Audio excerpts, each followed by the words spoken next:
আমরা এই ধরনের ঘটনায় দুঃখ প্রকাশ করছি এবং আমরা অত্যন্ত দুঃখিত এবং ব্যথিত।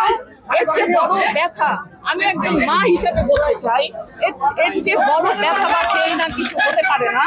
এই বাচ্চাগুলো মারা গেছে, তাদের বাবা মার কষ্ট আমরা ফেরত দিতে পারবো না, কিন্তু যেন এই ধরনের ঘটনা শুধু এখানে যেন না হয়, এটা অবশ্যই আমাদের তদন্ত করতে হবে।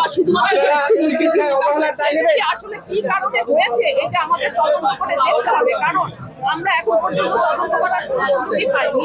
আমাদের আইন বিশেষজ্ঞ যারা আছেন এবং বিভিন্ন সেক্টর থেকে অনেকে এসেছেন, ডিজিটাল থেকে এসেছেন, আমাদের ডিজি স্যার এসেছেন, প্রশাসনের অনেকে এসেছেন, সবাই কিন্তু এটা তদন্ত করে বের করবে যে কি কারণে হলো। একসাথে 6টা বাচ্চা মারা যাওয়ার ঘটনা আদিন হসপিটালে বিগত কখনোই এই হয়নি। এই হসপিটাল 1997 সাল থেকে আমরা কাজ করছি এবং আমরা প্রচুর ডেলিভারি করে থাকি এবং এই ডেলিভারি আমরা সবসময় চেক করি এসি লিকেজ ছিল কি না ছিল, এই বিষয়টা কিন্তু এখনো তদন্ত করে বের করতে হবে। আমরা কিন্তু আমাদেরকে সুযোগ দিতে হবে এবং ফরেনসিক টিম এসেছে, তারা এই বিষয়টা দেখছে। প্রাথমিকভাবে কি কারণে মারা গেল আপনারা কি পেয়েছেন? না এইখানে আমি কনফিডেন্টলি বলতে পারি এখানে শুধুমাত্র 6টা বাচ্চাই মারা, আর বাকি 5টা শিশু ভালো আছে, তারা এনআইসিইউতে চিকিৎসা দিন। এই ঘটনার সাথে রিলেটেড না। আচ্ছা, শেষ একটি প্রশ্ন করতে চাই আপা। রাত 12টা থেকে শুরু হলো, একটা মিনিট, রাত 12টা থেকে শুরু হলো, সবচেয়ে বড় অভিযোগ ছিল রাত 12টা থেকে একটা শিশু সাফোকেশনে মারা গেছে। কতটা সময় একটা শিশু ছটফট করলে সে মারা যায়?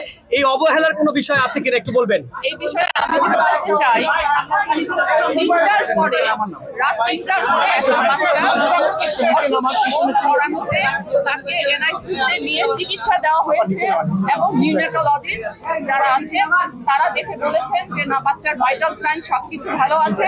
তখন কিন্তু তাকে আবার ওয়ার্ডে নিয়ে আসছে।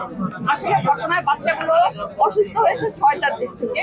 6টার সময় একসাথে 6টা বাচ্চা, তখনই কিন্তু রোগীর লোকজন এবং নার্স সহ সবাই মিলে এনআইসিইউতে নিয়ে আসলে অভিযোগ করতে পারে, কিন্তু এখানে কোনো ধরনের আমরা নিজেরাই তো জানি না। আমাদেরকে তো তদন্ত করে বের করতে হবে এটা কেন হলো। আমরা খুবই দুঃখিত এবং